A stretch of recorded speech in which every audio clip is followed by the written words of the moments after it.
Hey friends, Angela here. Hey, I'm Charlie.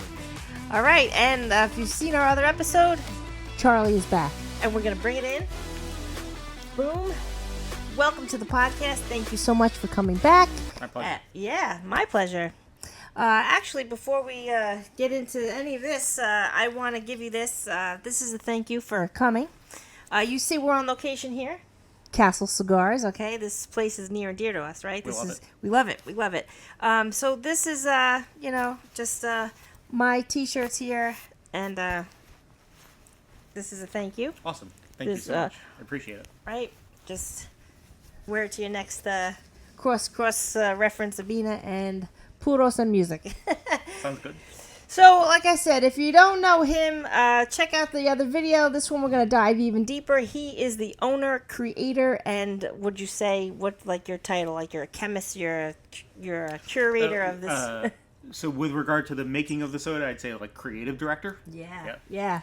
He's everything. This is the Abbina Sipping Soda, and what we're going to do today, we are smoking, we're already both lit, actually.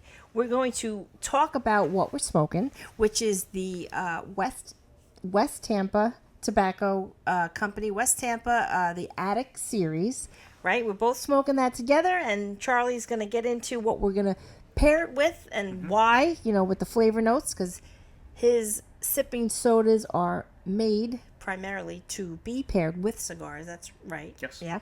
But, food and stuff, we'll talk. We got into that last time. Like I said, check out that video, because I don't know how, if we're going to dive into the food portion of the why behind it today, but absolutely made to go with a cigar. And then, we're, at the end here, we'll get to more music. We're not sure because, Charlie, we have conflicting bands. I'm a big Battle of the 90s. Battle of the 90s. Maybe we'll talk about that, because I'm a huge Pearl Jam fan. So, some people have certain opinions on that, but, and then we'll get to our closing toast. So thank you for subscribing. Thank you for joining. Please comment below if you know the West Tampa. And welcome. All right, so we are already lit. But while I tell us what's in these cigars, Charlie's going to pour. Which one are you pouring? Vinny. He's got 4 sipping sodas. We'll get into that in a minute. But I'm just going to let you know... this is, like I said, the West Tampa Attic series. The wrapper is Mexican San Andreas. The binder and filler are Nicaraguan, and this is made in Nicaragua. And this is a really, really nice stick. This looks like what size is this today? This looks like it's a nice. Yeah, it's nice. The wrapper on this, if you can't really see, but it's a beautiful color. It's like it's not. Ombre. I like when it's all the darkness of the wrapper comes through evenly. To me, it's like San Andreas. It's dark, maybe not as dark as many San Andreas, but yeah, it's really beautiful, slightly oily wrapper. So what do we have here today? Well, first, like I said, if you've seen our other video, then you've heard of Abbina, but he has 4 sipping sodas, but right now we're going to focus on the Vinny and tell us. So Vinny is the flavor that I made for cigars that have the meatiest kind of funky quality. San Andreas wrappers often offer that. San Andreas wrapper over Nicaraguan binder and filler is the classic one. Literally made this flavor soda for this purpose. So the soda replicates the flavors of jerk seasoning, like jerk chicken, right? Jerk flavors, allspice, ginger, molasses, some herbs like thyme, a bit of smoke, and actually a little bit of heat in the soda. All of those things contribute and go so nicely with meaty flavors. So while this is definitely the most intense, maybe you could even call it, you could call it a little weird, flavor of soda. Of the four, in my line, with the right cigar, it's really pretty magical. Cheers to that. Yeah. And cheers to you. I like how you said magical, because this stuff is good. Yeah, so I mean, when you smell it, there's a bit of funk to it, right? Which is okay. But I don't find the funk in the flavor. Like, it's actually pretty sweet. Yeah, it has nice color. And initially you're just getting a big dose of allspice. Allspice, or also known as pimento, which is a word that's used for a lot of different things actually in the food Yeah, world. I like using allspice. Allspice and for those who are not familiar, it doesn't mean all the spices. It's a particular spice, right? It's a pimento berry. Yeah. Critical in Jamaican cuisine. Yeah. And a key component of the flavor of jerk seasoning. Jerk being, pimento or allspice, Scotch bonnet peppers, and a particular type of wood that gives the smoke to that chicken, right? And so we have replication of all those flavors, and then a kind of really nice caramel molasses kind of quality to the soda. Now, would you say, being that you're the creator of this and you have expertise in these two as paired, would you say it matters to sip this first and then puff, or does it matter the order, like to enhance? Because in the last time we were talking about like retrohaling and stuff of that nature, does it matter? So I think you should experience it how you like it best. I will say that all of the flavors have what we talked about last time, that fixative, that ingredient that's going to linger on the palate. And so it lets you kind of experience it both an intense pairing. If you've just sipped the soda and then taste the smoke with it, you're going to get one thing. Then stay off the soda for a minute. Let it rest a little bit in your mouth, and then enjoy the smoke and see how the flavor is different. I like to sip it and actually just swallow a little bit of the sip and then have some of it still in my mouth, actually. And then smoke this and puff it because I feel like that's that's like swirling flavors. But I'm the type of person too, because one of my growing up, actually I had 2 grandmas and a great grandma, so I had 3 grandmas swirling around at one point. But I was blessed enough I feel blessed to have had a great grandma, because it was like she had kids young, that it was just like the perfect trifecta of like. And then my mom got married young, and I'm her firstborn. My mom was is the firstborn, so because up until I was in high school, I still had my great grandma, which was so cool. But sometimes when you're little and people are schooling you of like finish your corn, or like I would sometimes mash up my foods or have on the same fork, like the chicken and the potato, and she'd be like, "Why are you?" That's pretty unique for kids. Yeah, most for kids. kids. Want to separate things. Yeah. Well, yeah, that's because actually my one son, he almost didn't want anything else touching. Right. Right. But she'd be like, "How are you tasting? Like what I cooked? Yeah. If you're mashing." So anyway, that's me. I know everything depends on my mood, really, because I enjoy like the strong flavor of the cigar. But again, cigar enthusiasts will tell you, are you having a morning stick? Are you enjoying it after a steak at night? This and that. So anyhow, I like to combine the two swirling. I feel like it enhances my flavor. But for you, and like I said, this is your baby. Do you find you don't want that link? Like, what do you have an order, or it just happens naturally? You're sipping. I think I'm not sure I have a method for that. I think I probably do it both ways. In the course of, just like naturally. Of a cigar. Yeah, naturally. I probably, if I'm really trying to experience the two flavors together intentionally, I'd probably have the soda first and then see this how and then focus on the flavor of the smoke, right? But I mean, part of the reason why I enjoy soda as my primary pairing beverage for cigars is because I appreciate the kind of cooling, calming sensation effect of the soda on my throat and tongue. That can get a little burnt up when you're smoking a cigar. So, I like it to clear my throat as well. Yeah, and you said cooling. So Charlie, when he brought these, they were in your cooler. These are cold. These are nice and cold already. So that I think matters too. Absolutely. I mean, one of the things that I like to, another reason why we said in the last episode that I don't necessarily recommend pouring it on ice. In addition to the dilution factor, one of the other reasons is that the ingredients, the flavor ingredients that are in each soda, have different degrees of what's called volatility, or so they disperse into the air at different rates, and because of that, as the soda changes in temperature, you're going to detect different flavors in the soda. So in the same way that a cigar is constructed to evolve in flavor and change, we often talk about thirds of flavor in a cigar, the soda is going to take on different flavors as well as the temperature shifts. So where does the name Abbina come from? Yeah, Abbina is actually the word in Italian for to pair or to match. Obviously the concept is a product that is intended for the purpose of pairing. I initially made it for pairing with cigars, and you can certainly pair it with food or mix into a cocktail if you'd like. So it suits that. There is the chocolate and coffee, but like unsweetened coffee. Yeah. So I don't. This does not strike me as a particularly sweet tasting tobacco. So Vinny is my first choice for it.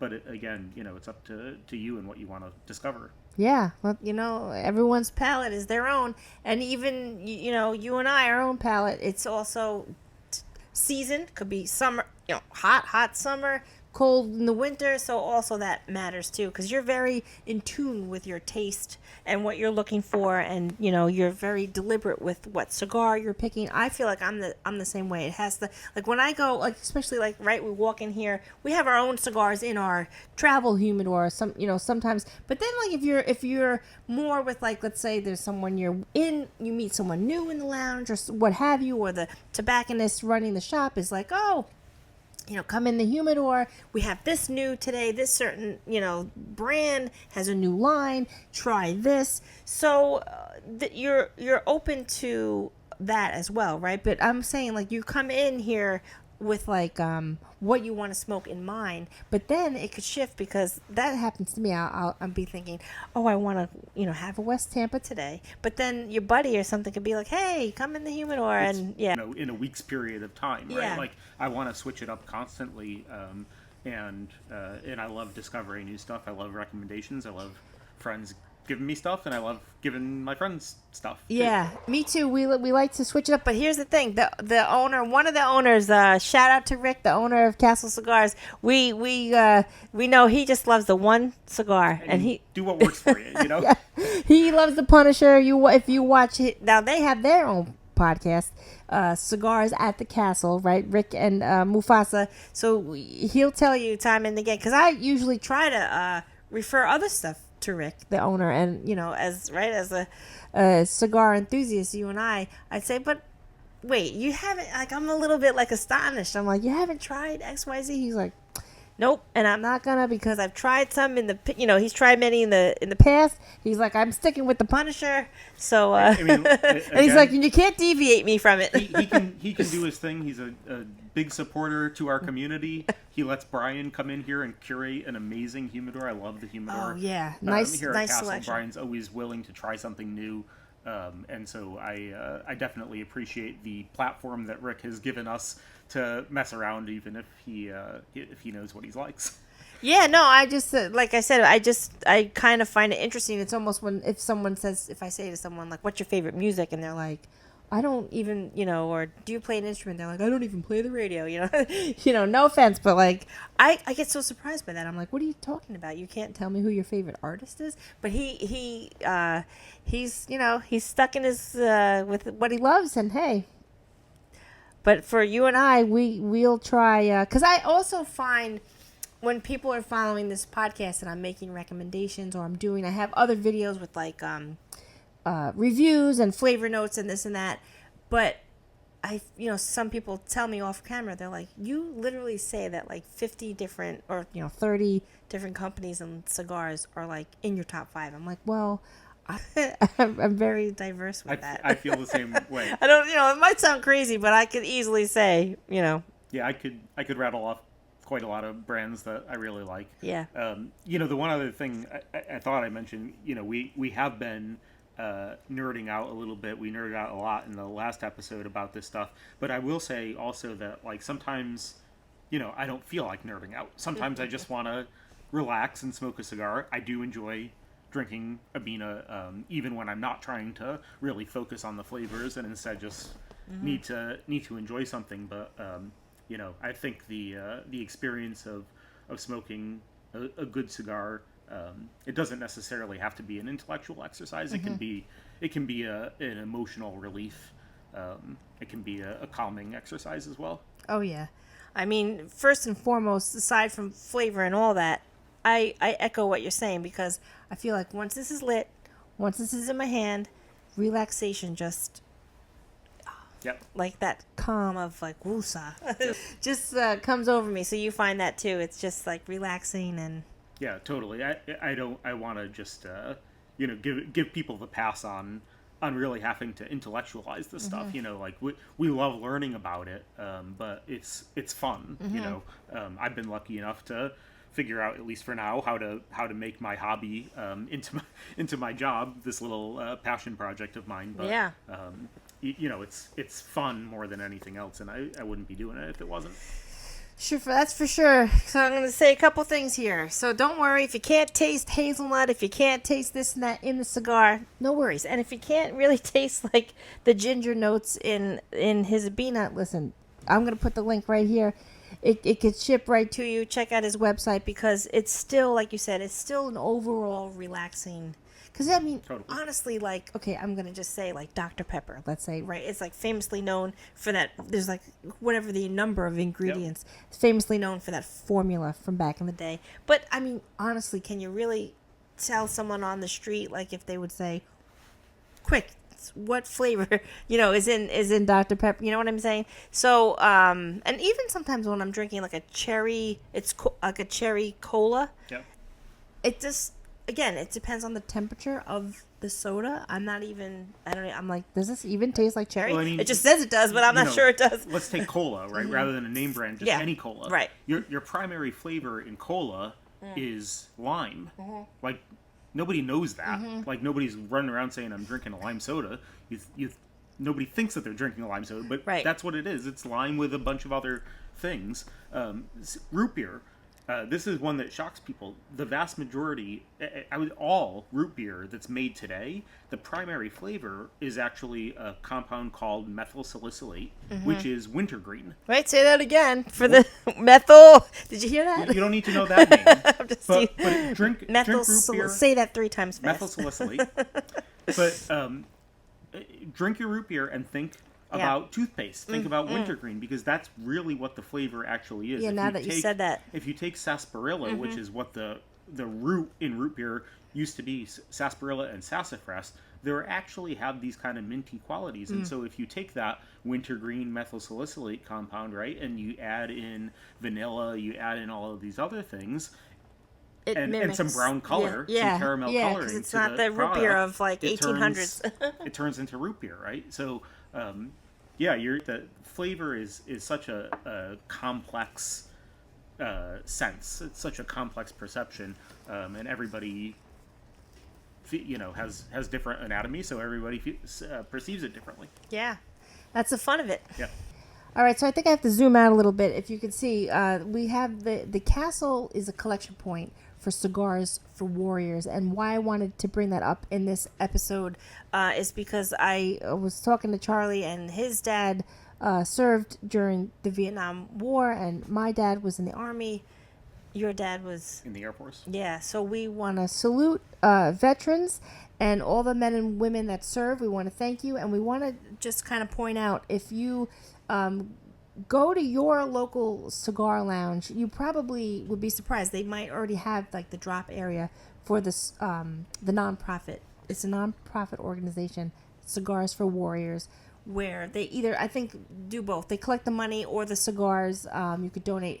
And what it is it's a great thing, because some people say like it's not even like in wartime, believe it or not. They're doing missions overseas and all around the world, and our servicemen and women, they actually want and appreciate the cigars, because it's kind of like they don't, they can't complete a mission and then kind of go to a bar and kind of let some steam off. So they're still, in their headquarters, this and that, and on their base, and they will send pictures back to Cigars for Warriors. So follow them online, and they'll all be smoking their celebratory, I don't want to misspeak, but like honestly, they do appreciate that after they finish a mission, be it live or a training mission, that they just kind of like are at their base, killing time, enjoying a cigar. Because if you have anything to add to that, I don't want to misspeak, but they do greatly appreciate our cigars for relaxation, and they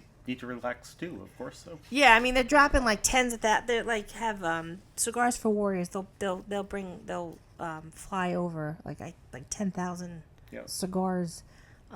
But I like to point that out, so definitely comment below if you have a service member in your family, and we all want to like be in the same community. And again, thank you. Circling back to this, I noticed Charlie, he did a straight cut. I did a V cut. Are you team straight cut, or is it just what you did today? Because I know you're a flavor expert, I could say, especially if you're, crafting this like a chemist. Do you have like droplets that you do when you're doing the flavor of that? Yeah, it's cool. Pipettes. Yeah, we should. Do you have you said you had like a little video. Is there something I could put up that's like a couple seconds, or do you have something that you have shown people your method, or it's like top secret? No, I haven't. I have all these ideas for videos to make. I'm slowly working myself up to doing that stuff. So like the behind the scenes of no, you should force me to do it, and I'll make one, and we'll get it out there. All right, yeah, we'll do that. But I see I like circled all around here. Cigar, back to this, so I'm saying you are definitely, in my opinion, a flavor expert. I think so. So, but they say, right, with the V cut, you get more surface area.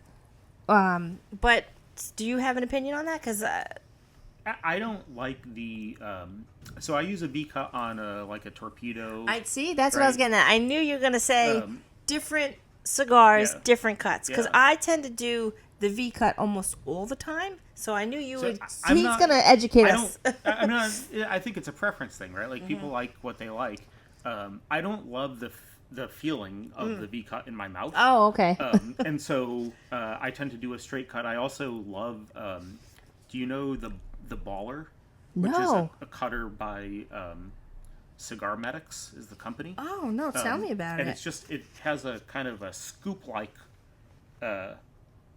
blade. It's like got this kind of spherical half-sphere blade. Yeah. That cuts a round hole, like a half globe, into the back of the cigar. Oh, but not like any. It's something way different than a punch.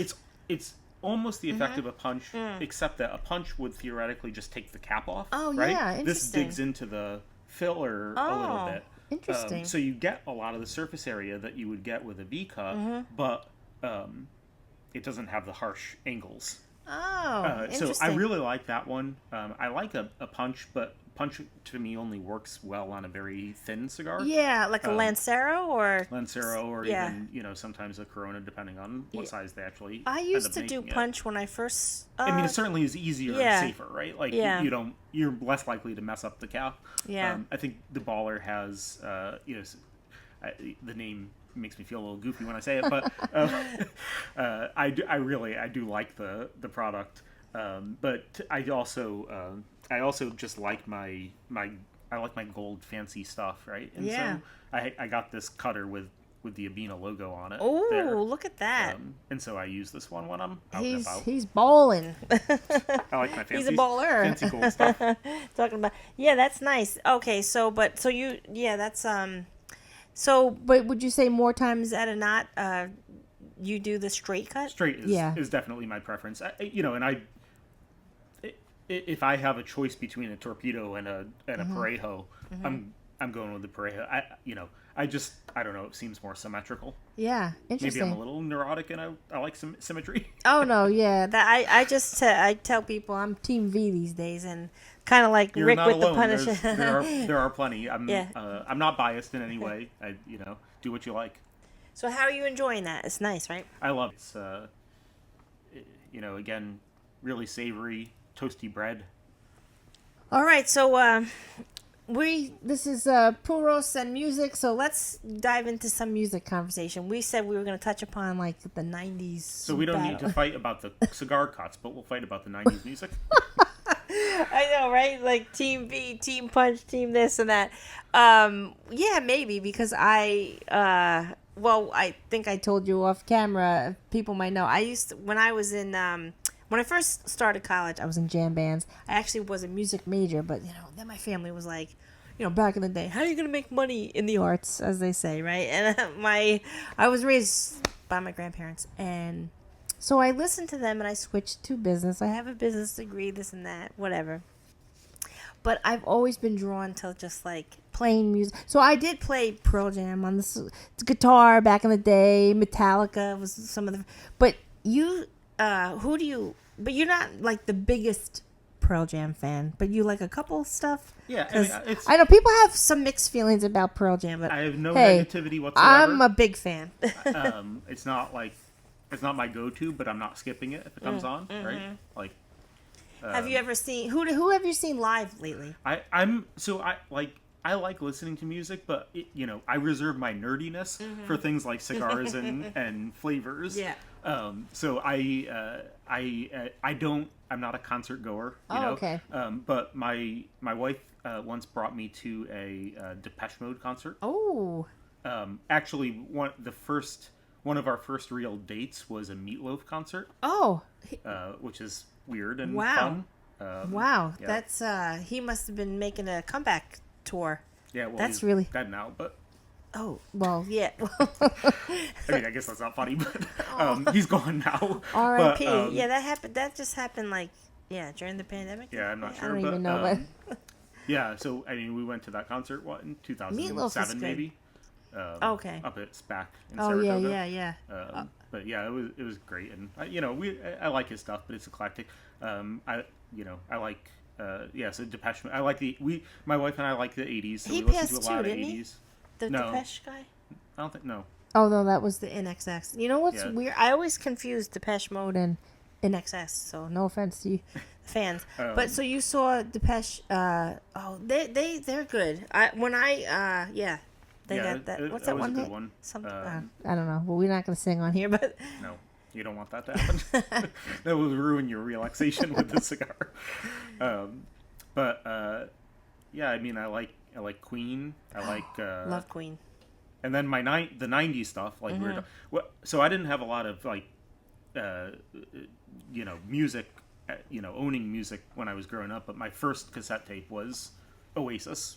What's the Story, Morning Glory? Yeah, they got some good stuff. Has a special place, and now when I'm driving on the highway smoking a cigar and really need to belt it out, it's either Green Day and then it's a toss up between Celine Dion or Mariah Carey.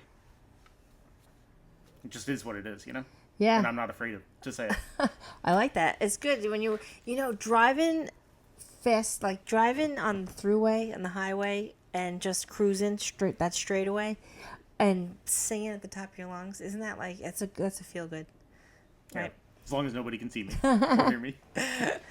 I saw someone's bumper sticker once said something like, I'm not crazy, I'm capitulate, or whatever. I'm singing, like it was like a music, those cute bumper stickers that are like, if you see me having a fit in the car, I'm really belting tunes. My strategy is to play the music so loud that I can't hear myself. So we're at the end here, and thanks for sticking along here. We're going to, we've introduced Charlie to my closing toast. I want to say, you know where to find this. The ship's right to you, right? Absolutely. I'm going to put the link. You have anything to add? Nope. Thanks so much for having me. This was a lot of fun. Yeah. Well, I really appreciate you coming. And we're going to do our closing toast. Are you ready? Sounds good. All right. So, say it with me. Here's to cheating, fighting, stealing, and drinking. And if you cheat, may you cheat death. If you steal, may you steal the heart of people you love. And if you fight, may you fight for your friends. And if you drink, may you drink us together. Salud. Salud. Cheers. Cheers to you. We'll see you next time.